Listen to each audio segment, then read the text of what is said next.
अस्सलाम वालेकुम नाजरीन, ड्रामा सिया दावत की नेक्स्ट एपिसोड में आप देखेंगे अज्जद जो अपने मामू के लिए घर की तलाश में था। ऐसे में इनकसार ने मशवरा दे दिया कि अपना पुराना घर उन्हें क्यों नहीं दे देते।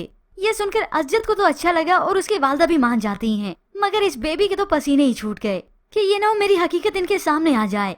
अब अज्जद को मालूम हो गया कि किसी ने वहाँ पर कब्जा कर लिया है। इधर वो बेबी को कागजात ढूंढने के कहते हैं और खुद पुलिस स्टेशन चले गए ताकि वहाँ जाकर रिपोर्ट दर्ज करवाएं।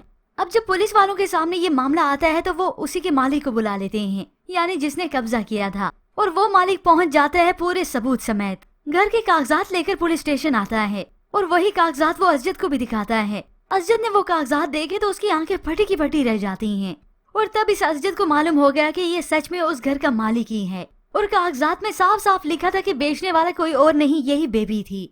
जबकि उधर अरीबा जो कि फाहद की वजह से रियान की मोहब्बत को, उसके सरप्राइज को ठुकरा देती है। अब इसी परेशानी में फाहद की उससे बात हुई तो वो सब कुछ बताती है, मगर फाहद तो उसे और मस्के लगाता है और ऐसी बड़ी बड़ी फेंकता है कि इस अरीबा का दिल और भी उसके लिए मोम हो गया। अरीबा मत रो, तुम क्यों अपनी जिंदगी एक ऐसे शख्स के पीछे बर्बाद कर रही हो? मैं तुम्हें कैसे समझाऊं अरीबा, जब तुम रोती हो तो मैं बेचैन हो जाता हूँ। मैं तुम्हारी आंखों में आंसू नहीं देख सकता। बस फिर ये सब कुछ फाहद से सुनने के बाद तो अरीबा के नखरे और भी आसमान को चढ़ जाते हैं कि मैं तो बड़ी अहम हूँ इस फाहद के लिए, जिसकी वजह से उसका दिल रिहान और उसके घर वालों से और भी इकट्ठा हो गया। हालांकि रिहान की वालदा उसका पूछती हैं, ख्याल रखती हैं, मगर हमेशा की तरह उसे इस बात की कोई परवाह नहीं होती। अब व्यूअर्स दूसरी जानिब तो इस बेबी का बहुत ही अच्छा तमाशा लगने वाला है। अज्जद और इनकसार जब पुलिस स्टेशन से घर वापस लौटते हैं तो घर में उसकी वालदा तो परेशान हाल बैठी हैं। बेबी से कई बार कह चुकी कि जाके ढूंढो कि आखिर वो पेपर्स तुमने कहाँ रख दिए। अब बेबी तो अपनी वालदा को आके बताती है, अम्मी हर जगह देख ली, वो फाइल पता नहीं कहीं मिल ही नहीं रही। तो वो गुस्से से उसे कहती हैं, जमीन खा गई या आसमान निकल गया, घर में रखे कागजात कहाँ गुम हो गए।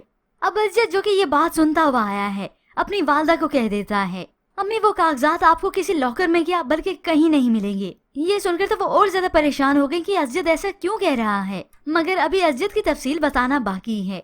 इस बेबी की तरफ घूरते हुए अपनी वालदा से कहता है, क्योंकि आपकी बेटी ने वो घर बेच दिया है। ये सुनकर तो सभी का मुंह खुले का खुला रह गया। इस बेबी की माँ तो गुस्से से उसे देखती है कि ये इसने कर क्या दिया, इतना बड़ा धोखा। आज तो उनकी बर्दाश्त की हद खत्म हो गई।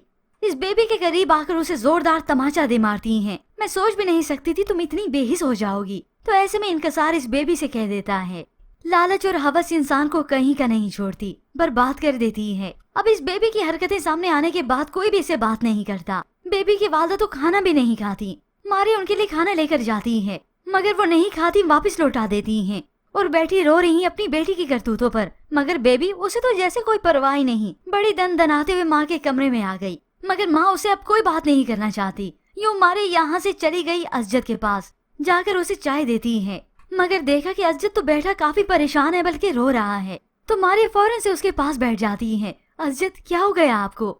तो वो रोता है, अपना मुंह छुपाता है कि मैं सोच भी नहीं सकता था कि बेबी इतनी हद तक आगे बढ़ जाएगी। वो घर हमारे अब्बा की निशानी था, हमारे बचपन की यादें थी।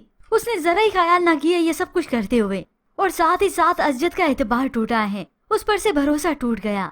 और बेबी जो कि सभी का नाप तोल कर रही है कि किसका मुंह किस तरह से बना है। यहाँ भी वो चुपके से इन दोनों को देखती है, अज्जद को देखती है, उसकी बातें सुनती है छुप कर कि आखिर ये अपनी बीवी से क्या कह रहा है। फिर यूं ही कुछ वक्त बीता है, हर किसी का इस पर एतबार तो उठ गया। अब मारी की पोजीशन इस घर में बिल्कुल क्लियर हो जाती है। वालदा तो मारी के और ज्यादा करीब हो गई तो इस बेबी को और भी खटकती है। पहले अपनी बहू की कम तारीफें करती थी कि अब उस पर और भी एतमाद हो गया कि हाँ वाकई मेरी बहू अच्छी है। तो बस फिर इस बेबी ने फेंकी मारी के सामने अपनी चिंगारी। उसे इतराते हुए कहती है, तुमने अभी तक अज्जद को ये क्यों नहीं बताया कि फाहद तुम्हारा क्या लगता है?